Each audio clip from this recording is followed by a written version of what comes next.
High friends, welcome back to चेरेलाज kitchen. आज आपण घर बसल्यास गोवन फिश कढीचा स्वाद घेणार आहोत। तर आज आपण बनवणार आहोत गोवन फिश कढी। ह्या कढीला खूप जास्त मसालेही लागत नाही आणि खूप जास्त टाईमही नाही लागत, एकदम झटपट होते। तर चला वेळ न वाया घालवता रेसिपीला स्टार्ट करूया। त्याआधी चॅनलला सबस्क्राईब केले नसेल तर सबस्क्राईब करा आणि बेल आयकॉनला क्लिक करायला विसरू नका। फिश कढी बनवण्यासाठी सर्वात प्रथम आपल्याला फिशला मॅरिनेट करायचं आहे। तर इकडे मी टोळ मासा ही फिश घेतली आहे। जर तुम्ही नसन खात तर तुम्ही इकडे पापलेट, हलवा आणि सुरमईचाही वापर करू शकता, तसेच बांगड्याचाही वापर करू शकता। शक्य असल्यास बांगड्याची ही कढी खूप छान लागते। गोव्याला बांगड्याचीच ही कढी बनवतात। तर मॅरिनेटसाठी मी इकडे हळद आणि मिठाचाच वापर केला आहे। हळद आणि मीठ आपल्याला लावून ठेवायचे आहे। अर्धा चमचा मीठ आणि पाव चमचा हळद घेतली आहे। आता हे आपण असेच मॅरिनेट करत ठेवून देऊया। तोपर्यंत आपण मसाला काढूया।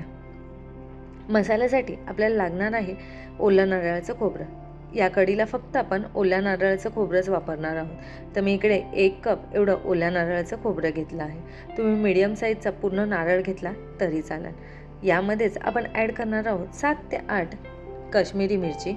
यासाठी आपल्याला फक्त काश्मीरी मिरचीचाच वापर करायचा आहे। तसेच चिंच, 8 ते 9 काळी मिरी, 7 ते 8 लसूण पाकळ्या आणि अर्धा इंच आलं, अर्धा चमचा जिरा पावडर, 1 चमचा धने, पाव चमचा हळद आणि थोडे थोडे पाणी ॲड करून आपल्याला हे एकदम बारीक पेस्ट करून घ्यायचे आहे।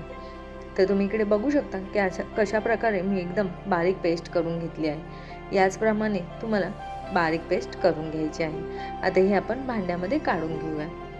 तर सर्वात प्रथम आपण खालीच ही प्रोसेस करणार आहोत, नंतर आपण गॅसवर ठेवणार आहोत। आता यामध्ये आपण जेवढा मसाला आहे तेवढेच पाणी घेणार आहोत। तर मी मसाल्याचं भांड्यामध्येच ॲड करून साईडला लागलेला मसालाही तो पाण्यासोबत येऊन जाईल। तर या प्रकारे मी करून घेतला आहे। पण तुम्ही इकडे बघू शकता खूप घट्ट आहे, त्यामुळे मी यामध्ये अजून थोडे पाणी ॲड करणार आहे। कारण की ही आपल्याला उकळून घ्यायचे आहे, त्यामुळे स्टार्टिंगला आपण थोडे पाणी घालणार आहे। असे करून मी 1 तांब्या एवढे पाणी ॲड केले आहे। आता आपण गॅसवर ठेवूया।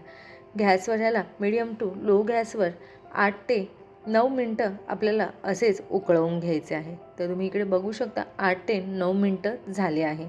आता यामध्ये आपण ॲड करणार आहोत 3 हिरव्या मिरच्या आणि 4 ते 5 कोकमने थोडा आंबटसरपणा येतो। तसेच यामध्ये त्रिफूळ ॲड करणार आहे। थोडेसे वरुट्यानेच आपण बारीक करून त्रिफूळ ॲड करायचे आहे।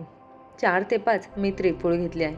त्रिफूळने आपल्या मच्छीचा जो उग्रास वास आहे तो येत नाही, त्यामुळे त्रिफूळ यामध्ये मी ॲड केले आहे।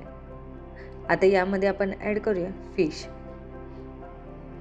मॅरिनेट करत ठेवलेली सर्व फिश मी यामध्ये ॲड करते। तसेच आता यामध्ये ॲड करूया चवीनुसार मीठ। आपण फिश मॅरिनेट करताना मीठ लावले होते, त्यामुळे आता आपण मीठ थोडेच घालायचे आहे। आता एकदम हलक्या हाताने एकदा मिक्स करून घेऊया आणि 10 मिनटं ह्याला असेच उकळून देऊया। तर तुम्ही इकडे बघू शकता मस्त असा कालवणाला कलरही आला आहे आणि माझे इकडे 10 मिनटंही झाले आहे। आता फिश शिजली आहे की नाही हे पण आपण एकदा चेक करून घेऊया। तर एक फिश घेऊन ही चमच्याच्या साहाय्याने थोडंसं तुम्ही साईडला करून बघायचं। एकदम पटकन साईडला झाली म्हणजे इकडे फिश आपली परफेक्ट शिजली आहे। आता आपण सर्व करूया। तर ही कढी तुम्ही भातासोबतही खाऊ शकता, खूप छान लागते। आहे की नाही एकदम झटपट होणारी रेसिपी। घरी नक्की ट्राय करा आणि मला कमेंट करून सांगा कशी झाली आहे।